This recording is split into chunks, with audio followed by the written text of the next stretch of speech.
let's talk about movement as self-care now, which we've already touched upon. But as we think of, many people seem to see exercise as something they should do, right?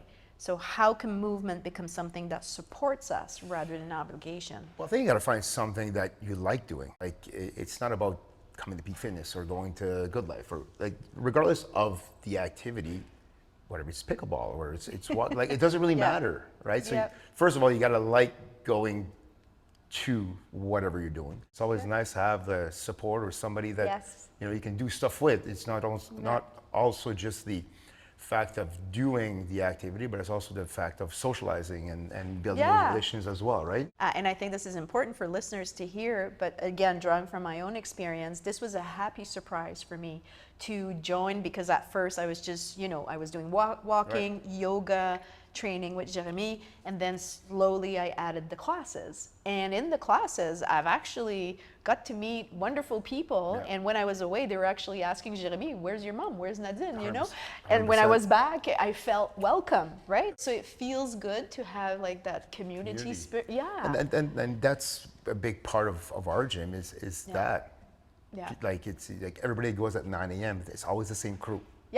And they come in, they chit chat, and sometimes okay, we got to start the workout there. But a lot of friendships were made at Peak by people that didn't know each other. And even like when we first started, before Peak ever existed, we just had a smaller group of like 30 people, and I mean, they would all go biking together. They would do Christmas parties together. So it's pretty neat, right? Regardless if it's Peak or it's CrossFit or whatever, the community aspect makes a big difference. Like a huge difference. Yes, and I think perhaps I invite listeners who may be thinking on, their own health and fitness journey. To me, it was intimidating at first. 100%. To me, that was a deterrent to look at a community, especially a community that was more advanced. But what I found was a welcoming community. And that starts with our staff too, though. Right? Walking in, like I got a hats off to our staff, like great personalities, welcoming, and that makes a big difference. When you walk into an establishment and nobody says hello, and I always tell the staff, guys, when people walk in, say hello.